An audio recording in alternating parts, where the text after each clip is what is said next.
യേശുവിൽ ഏറ്റവും സ്നേഹം നിറഞ്ഞവരെ, നിങ്ങൾക്ക് സമാധാനം. പ്രിയപ്പെട്ട ദൈവമക്കളെ, എല്ലാവരും സുഖമായിട്ടിരിക്കുന്നു എന്ന് വിശ്വസിക്കുന്നു. ദൈവം നിങ്ങളെ സമൃദ്ധമായിട്ട് അനുഗ്രഹിക്കട്ടെ. കർത്താവിൻ്റെ വചനം ഗ്രഹിക്കുകയും അത് കേൾക്കുകയും അത് നമ്മൾ കേട്ട് അത് പ്രവർത്തിക്കുകയും ചെയ്യുമ്പോഴാണ് നമ്മുടെ ജീവിതത്തിൽ അനുഭവങ്ങൾ ഉണ്ടാകുന്നത്. Hallelujah, Ave Maria. പ്രിയപ്പെട്ടവരെ, ഇന്ന് ഞാൻ നിങ്ങളോട് സംസാരിക്കാൻ പോകുന്നൊരു വിഷയം എന്ന് പറയുന്നത് ഒരുപാട് ദൈവമക്കൾ ഭാരപ്പെടുന്ന ഒരു വിഷയമാണ്. മറ്റൊന്നുമല്ല, നമ്മുടെ കുടുംബങ്ങളിൽ ഇന്ന് ഒരുപാട് പ്രതിസന്ധികൾ നമ്മൾ നേരിടുന്നുണ്ട്. അപ്പോൾ ഭർത്താവ് മുഖേന, ഭാര്യ മുഖേന, മക്കൾ മുഖേന, അമ്മായിമ്മ മുഖേന, മരുമക്കൾ മുഖേന, അങ്ങനെ പ്രശ്നങ്ങളുടെ ഒരു നിര തന്നെ നമുക്കുണ്ട്, അയൽക്കാർ മുഖേന ഒക്കെ ആയിട്ട്. അപ്പോൾ ഇത്തരം പ്രതിസന്ധികൾ വരുമ്പോൾ നമ്മൾ എങ്ങനെയാണ് പ്രാർത്ഥിക്കേണ്ടതെന്നോ അവിടെ എങ്ങനെയാണ് നമ്മൾ പിടിച്ചു നിൽക്കേണ്ടതെന്നൊക്കെ പലപ്പോഴും നമുക്ക് അറിയാതെ പോവുകയും നമ്മൾ അവിടെ പതറിപ്പോവുകയും ഒക്കെ ചെയ്യാറുണ്ട്.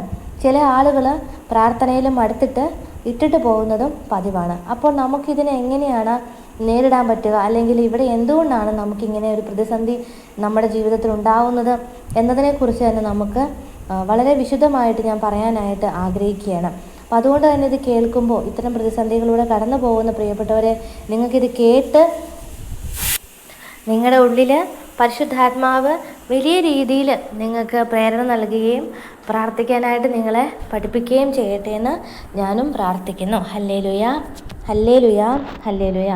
പ്രിയപ്പെട്ടവരെ, നിങ്ങളുടെ ഓപ്പോസിറ്റ്, നിങ്ങളുടെ കുടുംബത്തിൽ പ്രാർത്ഥിക്കുന്ന ഒരു വ്യക്തിയാണെങ്കിൽ നിങ്ങൾക്കൊരാൾ ഓപ്പോസിറ്റ് നിങ്ങളുടെ കുടുംബത്തിലുണ്ടായിരിക്കും.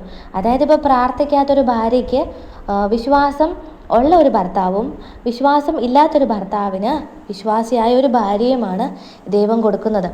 അപ്പോൾ അതുപോലെ തന്നെയാണ് ആ കുടുംബത്തിൽ നമ്മൾ ഒരാളെ ദൈവം തിരഞ്ഞെടുത്തിട്ടുണ്ടാവും. ചിലപ്പോൾ 1-2 പേരെയും തിരഞ്ഞെടുത്തിട്ടുണ്ടാവും. ചിലപ്പോൾ ഒരുപാട് പേര്, അതായത് ആ കുടുംബത്തിലുള്ള എല്ലാവരും പ്രാർത്ഥിക്കുന്നവരായിരിക്കാം. പക്ഷെ നമ്മുടെ വിഷയം പ്രാർത്ഥിക്കുന്ന അല്ലെങ്കിൽ ഒരു കുടുംബമായിട്ട് മുന്നോട്ട് പോകുന്നവരല്ല, കുടുംബ തകർച്ചകളിൽ അനുഭവിക്കുന്ന ദൈവമക്കളെക്കുറിച്ചാണ് ഞാൻ പറയാനായിട്ട് ആഗ്രഹിക്കുന്നു. പ്രിയപ്പെട്ട ദൈവമക്കളെ, നമ്മുടെ കുടുംബത്തിലുണ്ടല്ലോ ഇപ്പോൾ ഭാര്യ ഭർത്താവ് ജീവിതത്തിൽ ഏറ്റവും അധികം സഹനങ്ങൾ ഉണ്ടാകുന്നുണ്ട്. അതുപോലെ മക്കളും മാതാപിതാക്കളും തമ്മിലാണ് ഏറ്റവും അധികമായിട്ട് പ്രശ്നങ്ങളുണ്ടാകുന്നു. അമ്മായിയമ്മയും മരുമക്കളും തമ്മിൽ പ്രശ്നങ്ങളുണ്ടാവുന്നു. അതുപോലെ തന്നെ അയൽവാസികളുമായിട്ടുള്ള പ്രശ്നങ്ങളുണ്ടാകുന്നു. അപ്പോൾ ഇത്തരം പ്രതിസന്ധികളൊക്കെ വരുന്ന സമയത്ത് നമ്മൾ ആദ്യം തന്നെ ഞാൻ പറയുന്നു, നമ്മുടെ കുടുംബത്തിനുള്ളിലുള്ള പ്രശ്നങ്ങൾ പറയാൻ ആഗ്രഹിക്കുകയാണ്. നിങ്ങൾക്ക് എതിരെയായിട്ട് നിങ്ങളുടെ ഭർത്താവോ അല്ലെങ്കിൽ നിങ്ങളുടെ മക്കളോ ഒക്കെ നിൽക്കുകയാണെങ്കിൽ, അവർ ഈ പറഞ്ഞതുപോലെ നിങ്ങൾ ഒരുപാട് സ്വപ്നം കണ്ടൊരു ജീവിതം നിങ്ങൾ നയിക്കുന്നു. അങ്ങനെ നിങ്ങളുടെ ഭർത്താവ് ആ ഒരു രീതിയിലുള്ള ഒരാളല്ല എന്ന് നിങ്ങൾ തിരിച്ചറിയുന്നു. എന്നാൽ നിങ്ങൾ പ്രാർത്ഥിക്കുന്ന ഒരു വ്യക്തിയാണ് കേട്ടോ. നിങ്ങൾ പ്രാർത്ഥിക്കുന്ന ഒരു വ്യക്തിയാണ് എന്നുണ്ടെങ്കിൽ നിങ്ങൾ എങ്ങനെയാണ് ആ വ്യക്തിക്ക് വേണ്ടി പ്രാർത്ഥിക്കേണ്ടത്? അതുപോലെ മക്കളാണെങ്കിൽ എങ്ങനെയാണ് അപ്പനും അമ്മയും അവർക്ക് വേണ്ടി പ്രാർത്ഥിക്കേണ്ടത്? ഇതാണ് ഞാൻ നിങ്ങളോട് സംസാരിക്കാനായിട്ട് ആഗ്രഹിക്കുന്നത്. ഹല്ലേലൂയ. പ്രിയപ്പെട്ട ദൈവമക്കളെ, ഇപ്പോൾ ഒരു ഭർത്താവിന് വേണ്ടിയിട്ടാണ് നിങ്ങൾ പ്രാർത്ഥിക്കുന്നത്, മക്കൾക്ക് വേണ്ടിയാണ് നിങ്ങൾ പ്രാർത്ഥിക്കുന്നതെന്നുണ്ടെങ്കിൽ നിങ്ങൾ ആദ്യം തന്നെ ചെയ്യേണ്ട ഒരു കാര്യമുണ്ട്. ആദ്യം അവരെ സ്നേഹിക്കുക എന്നുള്ളതാണ് നമ്മുടെ ദൗത്യം. ഹല്ലേലൂയ. ദൈവം നമുക്ക് ഇതുപോലുള്ള അവസ്ഥകളുള്ള ദൈവമക്കളെ നമ്മുടെ കുടുംബത്തിൽ തന്നേക്കുന്നത് എന്തിനാണെന്നറിയാമോ? ദൈവത്തിന് ഉറപ്പാണ്, നമ്മളെ ആ വ്യക്തിയെ ഏൽപ്പിച്ചു കഴിഞ്ഞാൽ നമ്മുടെ പ്രാർത്ഥന മൂലം ആ വ്യക്തി വിശുദ്ധീകരിക്കപ്പെടുമെന്നും ആ ആത്മാവ് നഷ്ടപ്പെടാതെ ദൈവത്തിന് നമ്മൾ ഏൽപ്പിക്കുമെന്നും ദൈവത്തിന് ഉറപ്പാണ്. പക്ഷേ ഇന്ന് പല മക്കളും ഈ സഹനം, ഇതുപോലുള്ള അവസ്ഥകൾ ഉണ്ടാകുമ്പം നമ്മൾ ഒന്നെങ്കിൽ ഇട്ടിട്ട് പോകും, ഒളിച്ചോടിപ്പോകും, പിന്നെ അത് പ്രശ്നങ്ങളാക്കുകയൊക്കെ ചെയ്യാറുണ്ട്. പലപ്പോഴും നമുക്ക് സഹിക്കാനുള്ളൊരു മനക്കരുത്ത് കിട്ടാത്തതിൻ്റെ കാരണം നമ്മളിവിടെ നമ്മുടെ വിശ്വാസത്തിൻ്റെ തലമെന്ന് പറയുന്നത് ഒരുപാട് താന്നു പോകുന്നതുകൊണ്ടാണ്. ഒന്ന്, നമുക്ക് ദൈവവിശ്വാസം നഷ്ടപ്പെടുമ്പോൾ, ദൈവവിശ്വാസം ഇല്ലാതെ വരുമ്പോഴൊക്കെയാണ് നമുക്കിങ്ങനെ വരുന്നത്. അതേസമയം നിങ്ങൾക്ക് ആ വ്യക്തിയോട് ഇഷ്ടമുണ്ടെങ്കിൽ, നിങ്ങൾ ആ വ്യക്തിയെ വീണ്ടെടുക്കാൻ ആഗ്രഹിക്കുന്നു, നിങ്ങളുടെ മക്കളെ പാപത്തിൽ നിന്ന് നിങ്ങൾ വീണ്ടെടുക്കാൻ ആഗ്രഹിക്കുന്നെങ്കിൽ നിങ്ങൾ എന്തു ചെയ്യണം? നിങ്ങൾ ശക്തമായിട്ട് പ്രാർത്ഥിക്കണം. ഒരു മടുപ്പും കൂടാതെ പ്രാർത്ഥിക്കണമെന്ന് പരിശുദ്ധമ്മ പറയുകയാണ്. കാരണം നമ്മളെ ഓർത്തും നമ്മുടെ മക്കളെ ഓർത്തും ഈശോ പറഞ്ഞു, ഓസ്ലേം നഗരത്തിലൂടെ ഈശോ നടന്നു പോകുമ്പോൾ, നിങ്ങൾക്കറിയാം, പീഡാനുഭവത്തിൻ്റെ വേളയിൽ അവരോട് കർത്താവ് എന്താ പറയുന്നത്? നിങ്ങൾ എന്നെ ഓർത്ത് കരയാതെ നിങ്ങളെയും നിങ്ങളുടെ മക്കളെയും ഓർത്ത് വിലപിക്കുന്നാണ് പറഞ്ഞത്. അപ്പം നമ്മൾ നമ്മുടെ മക്കളെ ഓർത്ത് കരയുന്നുണ്ടെങ്കിൽ, നമ്മുടെ ഭർത്താവിനെ ഓർത്തോ ഭാര്യയെ ഓർത്തോ നിങ്ങൾ വിലപിക്കുന്നുണ്ടെങ്കിൽ നിങ്ങൾ ഓർത്തുകൊള്ളുക, അവിടെ നിങ്ങൾ കരഞ്ഞ് നിങ്ങളുടെ ശരീരവും മനസ്സും തളർത്താതെ, നിങ്ങളുടെ ശിരസ് താഴ്ത്തി വെക്കാതെ, മറ്റുള്ളവരുടെ മുമ്പിൽ നിങ്ങൾ നാണം കെട്ട് നിൽക്കാതെ, അതുപോലെ നിങ്ങൾ വെറുതെ ടെൻഷൻ അടിച്ച് ഡിപ്രഷൻ അടിച്ച് ആത്മഹത്യയിലേക്ക് പോകാതെ പ്രാർത്ഥിക്കുക. കാരണം അവരെ നിങ്ങൾ നോക്കുകയേ വേണ്ട, അവരുടെ ഭാഗത്തേക്കേ നിങ്ങൾ നോക്കേണ്ട. അവർ ചെയ്യുന്ന എന്താണോ, മദ്യപിക്കുന്നവൻ മദ്യപിച്ചുകൊണ്ടിരിക്കട്ടെ, ഹല്ലേലൂയ. അതുപോലെ കുട്ടികളാണെങ്കിൽ അവർ ചെയ്യുന്ന പ്രവൃത്തി അവർ ചെയ്തുകൊണ്ടിരിക്കട്ടെ. കാരണം നമ്മൾ പറഞ്ഞിട്ടും ഉപദേശിച്ചിട്ടും അവർ നന്നാവുന്നില്ല എന്ന് കാണുന്നുണ്ടെങ്കിൽ ആ കേസ് നിങ്ങൾ എന്ത് ചെയ്യണം? നിങ്ങളുടെ ഉത്കണ്ഠകൾ, നിങ്ങളുടെ മക്കളെക്കുറിച്ചുള്ള ഉത്കണ്ഠകൾ, വ്യാകുലതകൾ നിങ്ങൾ ദൈവസന്നിധിയിൽ അർപ്പിച്ച് പ്രത്യേകം പരിശുദ്ധ അമ്മയോട് ചേർന്ന് പ്രാർത്ഥിക്കുകയും അവരെ സമർപ്പിച്ച് നിങ്ങൾ പ്രാർത്ഥിക്കുകയും ചെയ്യുക എന്നുള്ളതാണ് ഒരു വിശ്വാസിയെ സംബന്ധിച്ചിടത്തോളം, ഒരു ക്രൈസ്തവനെ സംബന്ധിച്ചിടത്തോളം അവരുടെ ആദ്യത്തെ കടമയെന്ന് പറയുന്നത്. അത് മനസ്സിലാക്കണം. ഹല്ലേലൂയ. രണ്ടാമതായിട്ട് നമ്മൾ ചെയ്യേണ്ടത്, അവർക്ക് വേണ്ടി പ്രാർത്ഥിക്കുമ്പോൾ അവരൊരു പക്ഷേ അവരിൽ നിന്ന് നമ്മളെ മനസ്സിലാക്കിയെന്ന് വരില്ല. അവർ നമ്മളെ വളരെയധികം ടോർച്ചർ ചെയ്തെന്നിരിക്കാം. അവർ നമ്മൾ ആഗ്രഹിക്കുന്ന രീതിയിൽ ചിലപ്പോൾ വരണമെന്നൊന്നുമില്ല. പക്ഷെ പ്രതീക്ഷിക്കരുത്. കാരണം ദൈവത്തിന് ഒരു സമയമുണ്ട്, ഒരു പദ്ധതിയുണ്ട്. അപ്പം അതുവരെ, ആ സമയം വരെ നമ്മൾ അവർക്ക് വേണ്ടി അവരുടെ ജീവിതത്തെ തിരിച്ചു പിടിക്കാനും അവരുടെ ആത്മാവിനെ തിരിച്ച് ദൈവാത്മാവിലേക്ക് കൊണ്ടുവരാൻ വേണ്ടിയിട്ടും നമ്മൾ ശക്തമായ രീതിയിൽ പ്രയത്നിക്കേണ്ടതായിട്ടുണ്ട്. അതുകൊണ്ട് എൻ്റെ പ്രിയപ്പെട്ട ദൈവമക്കളെ, കുറ്റവും കുറവും പറയുന്നത് ആദ്യം നിർത്തുക.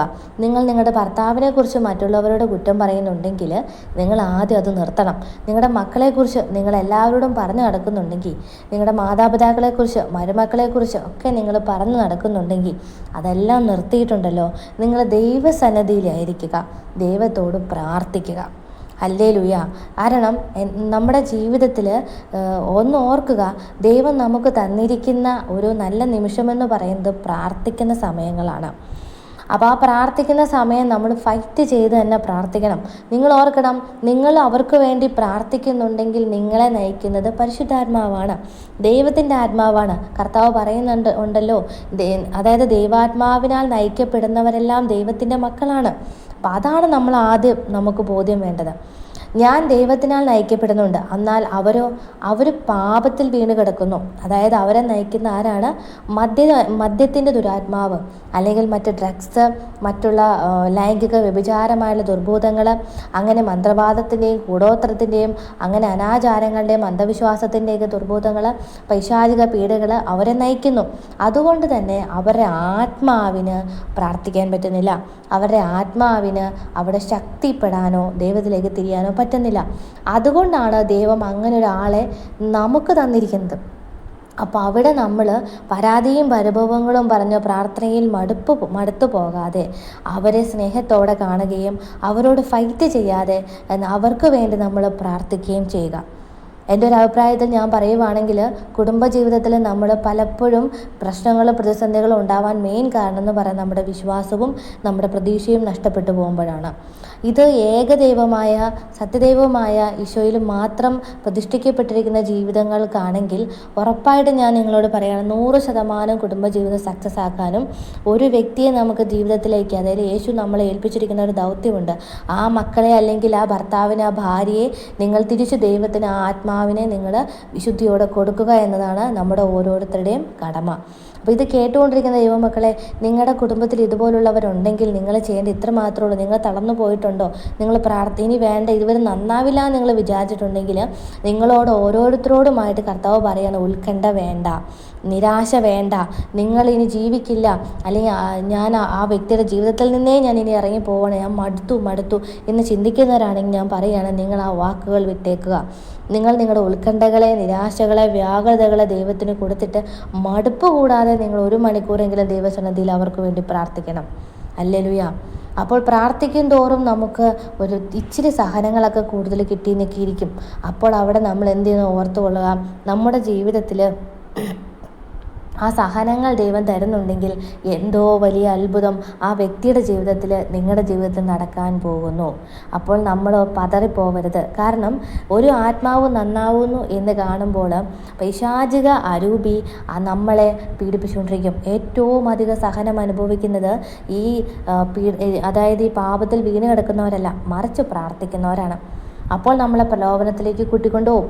നമുക്ക് ചിലപ്പോൾ വ്യക്തികളായിട്ട് വരും, ചിലപ്പോൾ നമ്മൾ എന്താ പറയുക ജഡത്തിൻ്റെ ദുരാശയായിരിക്കും. അതായത് നമ്മൾ ജഡത്തിന്മേൽ പാപം ചെയ്യാനായിരിക്കും. ചിലപ്പോൾ നമ്മൾ സോഷ്യൽ മീഡിയ, നമുക്കറിയാം പോസിറ്റീവും നെഗറ്റീവും ഉണ്ട്.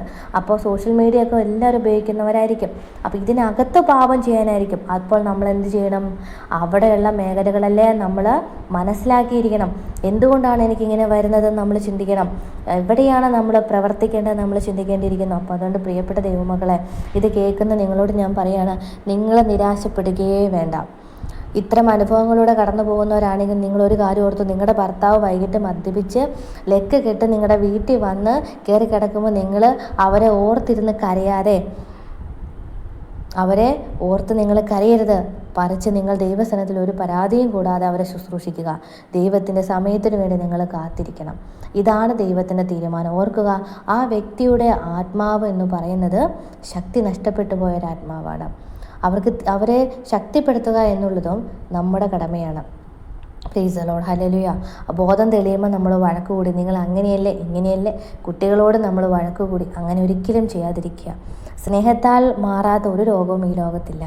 സ്നേഹത്താൽ മാറ്റിയെടുക്കാത്ത ഒന്നും തന്നെ ഇല്ല ഈ ലോകത്ത്. അപ്പോൾ അതുകൊണ്ട് എൻ്റെ പ്രിയപ്പെട്ട ദൈവമക്കളെ, നമ്മൾ വളരെയധികം പ്രാർത്ഥന ശ്രദ്ധാലുക്കളായിരിക്കുക.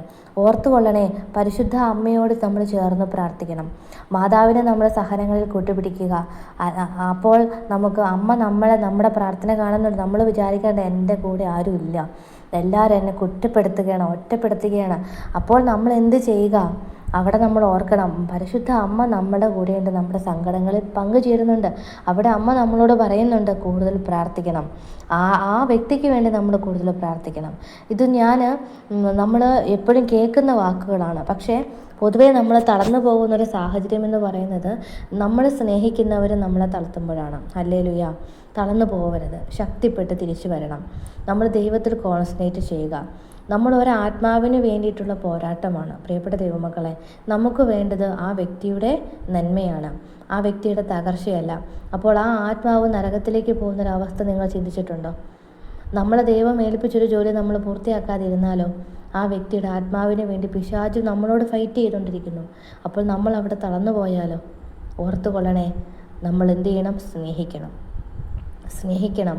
ഇത് പറയുമ്പോൾ ഒരുപാട് ഇന്ന് നമ്മുടെ ഈ ലോകത്ത് ആത്മഹത്യാ പ്രവണതകൾ കൂടുന്നത് എന്തുകൊണ്ടാണ്? ഒന്നും നമുക്ക് ദൈവവിശ്വാസം ഇല്ല.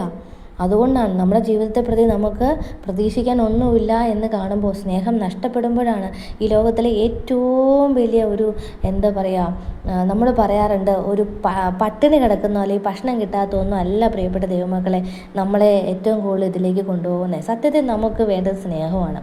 ഇത് കിട്ടാതെ വരുമ്പോഴാണ് നമ്മൾ മറ്റുള്ളവരെ കുറ്റപ്പെടുത്തുകയും അവരെ കുറവുകൾ കണ്ടെത്തുകയും നമ്മൾ ആത്മഹത്യ ചെയ്യുകയും നിരാശപ്പെടുകയും ദുഃഖത്തിലേക്ക് നമ്മൾ ഡിപ്രഷനിലേക്ക് പോവുകയും ചെയ്യുന്നത്. സ്നേഹം എന്ന് പറയുന്ന വലിയൊരു പട്ടിണിയാണ്, ഒരു ദാരിദ്ര്യമാണ്. അപ്പോൾ ഇത് കിട്ടേണ്ടത് എവിടെയാണ്? നമ്മുടെ ഭർത്താവിൽ നിന്നും അല്ലെങ്കിൽ നമ്മുടെ മക്കളിൽ നിന്നും നമുക്ക് പ്രതീക്ഷിക്കുന്ന സമയം നമുക്ക് കിട്ടിയില്ലെങ്കിൽ ആ സ്നേഹം നമ്മൾ ആ ഗ്യാപ്പിൽ ദൈവത്തോട് പ്രാർത്ഥിച്ച് നികത്തിക്കോണം. ദൈവസ്നേഹം കൊണ്ട് നമ്മൾ നികത്തിക്കോണം. കാരണം മനുഷ്യരെ പ്രതീക്ഷിക്കരുത് കേട്ടോ. ജീവിതത്തിൽ എനിക്ക് ദൈവം കാണിച്ചെന്ന വലിയ വെളിപ്പെടുത്തലാണ്. നമ്മളൊരു വ്യക്തിയിൽ തന്നെ കോൺസെൻട്രേറ്റ് ചെയ്തിട്ട് ആ വ്യക്തി നമ്മളെ സ്നേഹിക്കും, നമ്മുടെ ഇഷ്ടങ്ങൾ തിരിച്ചറിയുമെന്ന് വിചാരിക്കുന്നുണ്ടെങ്കിൽ ശുദ്ധ മണ്ടത്തരാന്ന് ഞാൻ പറയുന്നത്. കാരണം അത്തരം മണ്ടത്തരം ചെയ്ത ഒരാളാണ് ഞാൻ. കാരണം ഇത്ര കോൺഫിഡൻറ്റോടുകൂടി നിങ്ങളോട് ഇന്ന് സുവിശേഷം ഞാൻ പറയുന്നുണ്ടെങ്കിൽ ഞാൻ ആ വഴിയെ വന്നതുകൊണ്ടാണ്. ഹല്ലേലൂയ. കാരണം നമുക്ക് അവിടെ വേണ്ടത് എന്താണെന്നറിയാമോ? മണ്ടത്തരം കാണിക്കരുത്. കാരണം അവിടെ നികത്തിക്കോണം. നിങ്ങൾ ഓർത്തുകൊള്ളുക, നമ്മൾ മാനുഷികപരമായിട്ടൊന്നും നമ്മൾ പ്രതീക്ഷിക്കരുത്. വിശ്വാസത്തോടു കൂടി ദൈവത്തോട് ചേർന്ന് നമ്മുടെ വ്യാകുലതകളും നമ്മുടെ ഉത്കണ്ഠകളും നമ്മൾ പറയേണ്ടത് നമ്മൾ ദൈവത്തോടാണ്. Praise the Lord, hallelujah. ദൈവം അത് കേൾക്കുന്നുണ്ട്. അവിടെ നിങ്ങൾ കൊടുക്കുക. എന്നിട്ട് നിങ്ങൾ ജപമാല ചൊല്ലിയും നിങ്ങൾ ചെയ്യുന്ന പ്രാർത്ഥനകളോടെ തന്നെ നിങ്ങൾ മുന്നോട്ട് പോകണം. ഒരു ദിവസം പോലും നിങ്ങളുടെ ഹസ്ബൻഡിനെയോ നിങ്ങളുടെ മക്കളെയോ നിങ്ങളുടെ മറ്റുള്ളവരെയോ നിങ്ങൾ കുറ്റപ്പെടുത്താൻ നിങ്ങൾ സ്നേഹിച്ച് നോക്കിക്കേ. വളരെ ഹാപ്പി ആയിട്ട് ഇരുന്ന് നോക്കിക്കേ. ഈശോടൊപ്പം ചേർന്നിരുന്ന് നോക്കിക്കേ. പറ്റും, നമുക്ക് പറ്റണമെങ്കിൽ അങ്ങനെ പറ്റുമെങ്കിൽ മാത്രമാണ് നമുക്ക് ആ വ്യക്തികളെ, ഒരു കുടുംബം തന്നെ. നിങ്ങൾക്കറിയോ, മോശ എന്ന് പറയുന്ന വ്യക്തി ഒരുപാട് കുറവുകളുള്ള ഒരാളാണ് മോശ. ദൈവം അവനെ ഇസ്രായേൽ ജനതയെ നയിക്കാൻ വേണ്ടി ഏൽപ്പിച്ചു. അത്രയും വലിയൊരു ജനത്തെ നയിക്കാൻ ഏൽപ്പിച്ചത് ഒത്തിരി കുറവുള്ളൊരു മനുഷ്യനെയാണ്.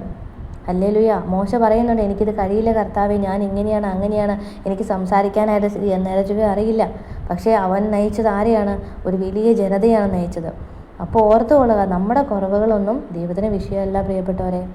അപ്പോൾ ഒരു ആത്മാവിനെ നമ്മൾ രക്ഷിക്കാനായിട്ട് ദൈവം നമ്മുടെ കയ്യിൽ ഏൽപ്പിച്ചിട്ടുണ്ടെങ്കിൽ അവിടെ നമ്മൾ ഫൈറ്റ് ചെയ്യല്ല വേണ്ട, അവരുമായിട്ട് ഫൈറ്റ് ചെയ്ത് അവരോട് നമ്മൾ വെല്ലുവിളിക്കല്ല വേണ്ടേ, അതിനെ നേരിടുക. ഇത് ഞാൻ പറയുന്നത് വിശ്വാസമില്ലാത്തവരോടല്ല, ആത്മീയ ജീവിതത്തിൽ ഉയർന്നു വരാൻ ആഗ്രഹിക്കുന്ന ദൈവമക്കളോടാണ് പറയുന്നത്. നിങ്ങളുടെ ലൈഫിൽ നിങ്ങൾ അന്ന് അനുഭവിക്കുന്ന വിഷമങ്ങളെ, വേദനകളെ നിങ്ങൾക്ക് നല്ല മനോഹരമായിട്ടുള്ളൊരു കുടുംബജീവിതമാക്കി മാറ്റാനായിട്ട് സാധിക്കും. അപ്പോൾ അത് ആഗ്രഹിക്കുന്നവരോടാണ് പറയുന്നത്. കാരണം പല ആളുകളും പറയാറുണ്ട്, എനിക്കിത് സഹിക്കാൻ പറ്റത്തില്ല, അല്ലെങ്കിൽ ഇത് ഞാൻ സഹിക്കില്ല, ഞാൻ എന്നേക്കുമായിട്ട് ഈ കുടുംബം ഇട്ടിട്ട് പോകുന്നു. അങ്ങനെയാണ് കൂടുതൽ ഡിവോഴ്സ് കേസുകൾ നമ്മുടെ ജീവിതത്തിലുണ്ടാകുന്നത്. അപ്പോൾ അവിടെ നമ്മൾ ഇട്ടിട്ട് പോവുക എന്നത് വലിയ പരാജയമാണ്. കാരണം അവിടെ പിശാച് ആഗ്രഹിക്കുന്നു അതാണ്. നമ്മൾ ഇതിലൊക്കെ ദൈവത്തിൽ വിശ്വസിക്കുന്നുണ്ടെങ്കിൽ പ്രിയപ്പെട്ടവരെ, നിങ്ങൾ മുന്നോട്ടേക്ക് പോകണം. ഇടയ്ക്ക് വെച്ചിട്ട് നിങ്ങൾ വീണ് പോകും, അവിടെ നിങ്ങൾ ഉയർത്തെഴുന്നേൽക്കുക, ശക്തിപ്പെടണം. ഞാൻ തളർന്ന് വീഴില്ല, ഞാൻ സാത്താനെതിരെ ഫൈറ്റ് ചെയ്ത് നിൽക്കും. ഹല്ലേലൂയ. ഇതിൽ വിശ്വസിക്കുന്നവർ മാത്രം ഇത് ചെയ്താൽ മതി, ഇത് കേട്ടാൽ മതി. കാരണം കുറ്റപ്പെടുത്താനും പരിഹസിക്കാനും 1000 പേരുണ്ടാകും. Price the Lord. പക്ഷേ നമ്മൾ വചനം അനുസരിച്ച് ജീവിക്കുന്നവരാണ് നിങ്ങളെങ്കിൽ നിങ്ങൾ ആ വഴിയെ പൊയ്ക്കൊള്ളുക. ദൈവത്തോട് ചേർന്ന് നിങ്ങളിരിക്കുക. അപ്പോൾ എൻ്റെ പ്രിയപ്പെട്ട ദൈവമക്കളെ, ഇത് കേൾക്കുന്ന ഒത്തിരി പേര് സങ്കടത്തോടെ, കുടുംബത്തിൽ പ്രശ്നങ്ങളില്ലാത്തവരുണ്ടായിരിക്കത്തില്ല. അപ്പോൾ ഞാൻ നിങ്ങളോട് പറയുക, നിങ്ങൾ സങ്കടപ്പെടരുത് കേട്ടോ. നിങ്ങളുടെ ലൈഫിൽ നിങ്ങളിന്ന് സഹനം അനുഭവിക്കുന്നുണ്ടെങ്കിൽ നാളെ നിങ്ങളുടെ ജീവിതത്തിൽ വലുതെന്തോ മാറ്റങ്ങൾ സംഭവിക്കാൻ പോകുന്നുണ്ട്. നിങ്ങൾ പ്രാർത്ഥിക്കുന്ന ആർക്ക് വേണ്ടിയാണ് ആ വ്യക്തിയുടെ ജീവിതത്തിൽ വലിയ മാറ്റങ്ങൾ സംഭവിക്കാൻ പോവുക. അപ്പോൾ നിങ്ങൾ അവർക്ക് വേണ്ടി ദൈവസന്നിധിയിൽ പരാതിയോ പരിഭവങ്ങളോ ഒന്നുമില്ലാതെ പ്രാർത്ഥന അപേക്ഷകളായിട്ട് സമർപ്പിച്ച് നിങ്ങൾ പ്രാർത്ഥിച്ചു നോക്കൂ. നിങ്ങൾക്ക് മാറ്റങ്ങളുണ്ടാകും. പക്ഷേ നിങ്ങൾ അതിനനുസരിച്ച് മാറിയിരിക്കണം. ദൈവം നിങ്ങളെ അനുഗ്രഹിക്കട്ടെ.